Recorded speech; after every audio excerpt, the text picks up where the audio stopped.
Hello and welcome to China Shortcuts. The European Chamber's weekly catch-up on China's business landscape. This episode was recorded on 5th August 2026. Data released by National Bureau of Statistics on 31st July showed that manufacturing activity in China contracted in July, ending 4 months of continuous expansion. The official Manufacturing Purchasing Managers Index, or PMI, stood at 49.2 points in July, the lowest level recorded since February 2026. All sub-indices covered by the index showed contraction. In particular, the new orders sub-index dropped sharply, falling from 51.2 points in June to 48.5 points, indicating that the demand for manufactured products declined at a faster pace than their supply. The National Bureau of Statistics non-manufacturing PMI, which comprises of services and construction activity, also registered contraction in July. The index came in at 49 points during the 7th month of the year. Construction activity was down by 2 percentage points at 47%, the lowest figure registered for this metric since February 2020, during the beginning of the COVID-19 outbreak. While the service industry business activity index stood at 49.3 points, down 1.1 points on June 2026 reading.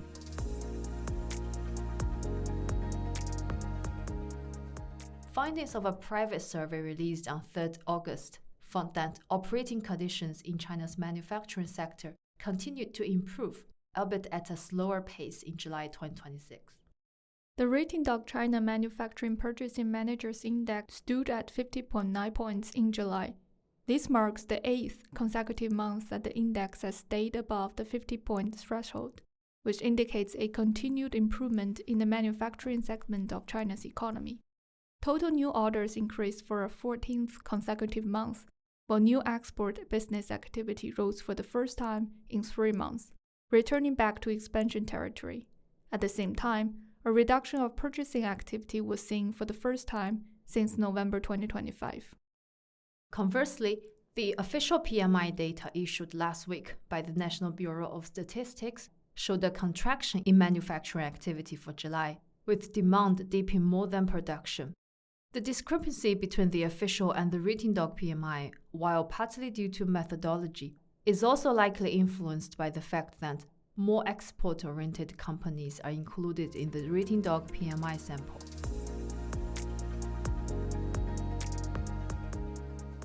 On 30th July, the Political Bureau of the Communist Party of China Central Committee met to evaluate the country's economic performance and detail China's key economic tasks for the second half of 2026.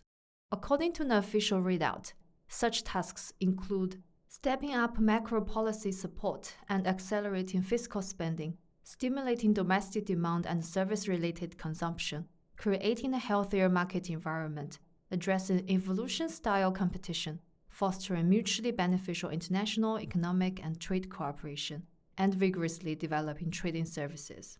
It was also decided at the meeting that the 5th plenary session of the 20th Central Committee of the Communist Party of China will be held this coming October. It is positive that the number of issues discussed at the July plenary session are related to concerns of European companies operating in China, including the need to address several structural challenges facing the Chinese economy.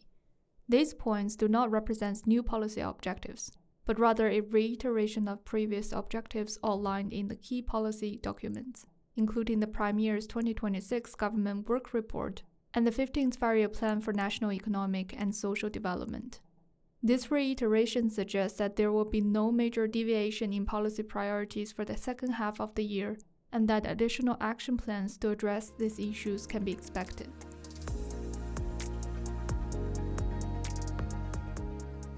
On 28th July, the Ministry of Commerce published China's position on the so-called excess capacity issue, a standalone document that outlines the country's formal stance on the topic of excess capacity, a moniker for overcapacity.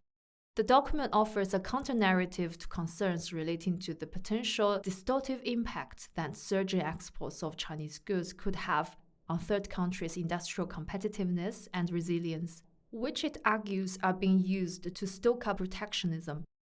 In this regard, the paper argues that there is no necessary connection between industrial subsidies and excess capacity, and that large exports or trade surplus are not synonymous with excess capacity. Arguments that China's inadequate domestic demand gives rise to excess capacity are counterfactual, and market competition is the most effective mechanism to curb disorderly capacity expansion. It also explicitly rejects the notion of China Shock 2.0, which has gained traction from the EU and US in recent months, noting instead that the industrial modernization of China equates to a China Opportunity 2.0 for the rest of the world.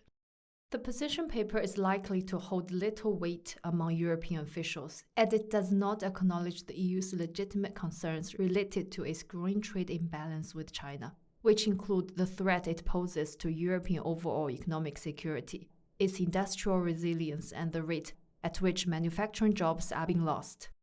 At the same time, it is positive that the document calls for strengthening multilateral and bilateral dialogue on industrial policies, something that the European Chamber is also advocating for. It is important for the EU and China to engage in frank discussions regarding the use of industrial policies, with a view to lining on if and when it is legitimate to use industrial policy to ensure economic security and resilience, and the areas where more openness, reliability, and predictability can and should be provided for businesses. Thanks for listening, and don't forget to tune in again next week. In the meantime, please find useful links in the episode notes.